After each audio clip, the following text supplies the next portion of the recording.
Iran যুদ্ধের ৫ মাস পার হলেও থামছে না সংঘাত, যার মাসুল গুনতে হচ্ছে মার্কিন অর্থনীতিকে। মধ্যপ্রাচ্যের এই যুদ্ধ এখন যুক্তরাষ্ট্রের জন্য শত বিলিয়ন ডলারের বোঝায় পরিণত হয়েছে। মার্কিন করদাতাদের উপর আর্থিক চাপ এখন চরম সীমায়। ব্রিটিশ দৈনিক দ্য টেলিগ্রাফের এক বিশ্লেষণে উঠে এসেছে এই চাঞ্চল্যকর তথ্য। বিশ্লেষণে পত্রিকাটি বলেছে, ট্রাম্প প্রশাসন ভেবেছিল ৪ থেকে ৫ সপ্তাহের মধ্যেই শেষ হবে সব অভিযান। প্রতিবেদনে বলা হয়, মার্কিন প্রতিরক্ষা মন্ত্রী পিট হেগসেথ স্বীকার করেছেন, যুদ্ধ পরিচালনায় সরকারের অন্তত ৩৭.৫ বিলিয়ন ডলারের ব্যয় হয়েছে। তিনি সতর্ক করেছেন, পেন্টাগনের অর্থ দ্রুত ফুরিয়ে আসছে।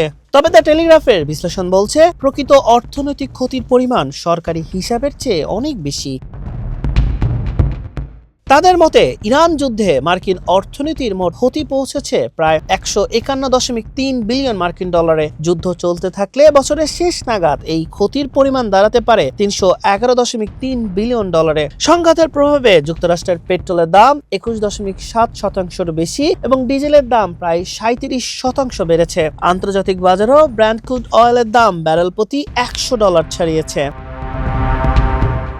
পেন্টাগনের আর্থিক ক্ষতি ছাড়াও সামরিক ক্ষেত্রেও বড় ধাক্কা খেয়েছে ওয়াশিংটন। টেলিগ্রাফের তথ্য মতে, মধ্যপ্রাচ্যে যুক্তরাষ্ট্রের অন্তত ২০টি সামরিক স্থাপনায় আঘাত হেনেছে ইরান। এর মধ্যে রয়েছে সংযুক্ত আরব আমিরাত এবং জর্ডানের ঘাঁটিতে থাকা ৩টি অত্যাধুনিক ক্ষেপণাস্ত্র প্রতিরক্ষা ব্যবস্থা। এছাড়া আল জাজিরা জানিয়েছে, জর্ডানের বিমান ঘাঁটিতে ব্যালিস্টিক ক্ষেপণাস্ত্র হামলা চালিয়ে যুক্তরাষ্ট্রের 3টি F-35 যুদ্ধবিমান ধ্বংসের দাবি করেছে IRGC।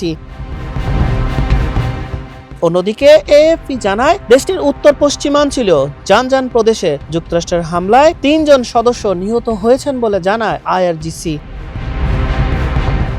এই যুদ্ধ যুক্তরাষ্ট্রের অর্থনীতি এবং সামরিক বিশ্বাসযোগ্যতার উপর দীর্ঘমেয়াদী নেতিবাচক প্রভাব ফেলবে বলে জানায় বিশ্লেষকরা। হাসান শাহরিয়ার, মানব কণ্ঠ।